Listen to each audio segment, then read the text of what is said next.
In this video, we will see about the support vector machine. Support vector machines stand out as a powerful and versatile approach for classification problem. What is SVM?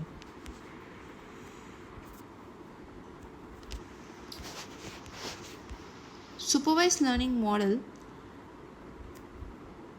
used for classification tasks. SVM belongs to the category of supervised learning model, meaning they learn from label data where each data point has corresponding class label.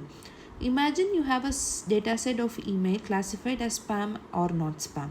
An SVM can learn a rule to automatically categorize new mails. As its core, an SVM creates a hyperplane, a decision boundary in a high dimensional space and separate the data points belonging to the different classes. The key concept is maximizing the margin between this hyperplane and closest data point from each class. These closest data points are called support vector machine and they play a crucial role in defining the optimal hyperplane.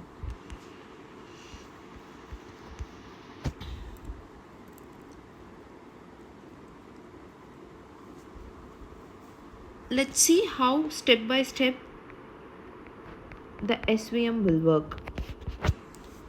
First is data preparation. The data is first prepared for analysis. This might involve scaling the future and ensuring they are present in the format suitable for higher dimensional space. Future mapping, it is done only if it is needed. If the data is not linearly separable in its original form, kernel function are employed to map the data points to a higher dimensional space where a separate hyperplane can be found. Hyperplane selection is the third step.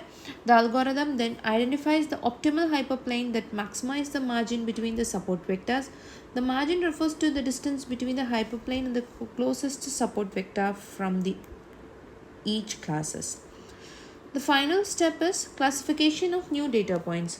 Once the hyperplane is established, new data points can classified by evaluating on which side of hyperplane they fall based on the learned decision boundary.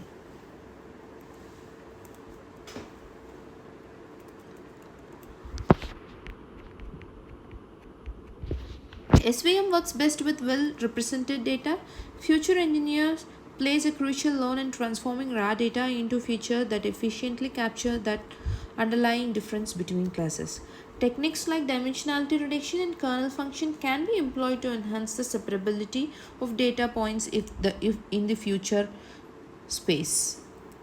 High dimensionality data, unlike some algorithms that struggle with high dimensionality, SVM performs well even when dealing with dataset containing many features. This is because they primarily focus on the support vector, which are subset of the data that defines the decision boundary. Robust outliers. Outliers, which are data points that deviate significantly from the majority of data, can have negative impact on some classification algorithm. However, SVM are less susceptible to outliers as they focus on maximizing the margin, which can help to migrate the influence of outliers on decision boundary.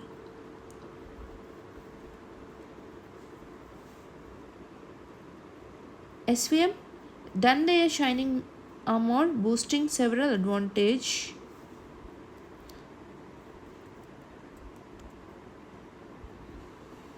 The world is rarely black and white, and the data reflect this complexity. Linear SVM, while powerful, struggle with nonlinear relationship. The kernel function emerges as heroes. These functions act like magical portal transforming the data into a higher dimensional space, whereas linear separation becomes achievable. Imagine a crumbled piece of paper. A kernel function can smooth it out, allowing you to draw a clear line, a powerful tool for handling real-world complexes.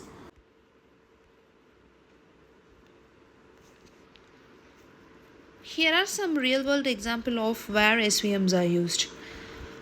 Image classification, classifying images into different categories like cat versus dog, handwritten, digital recognition.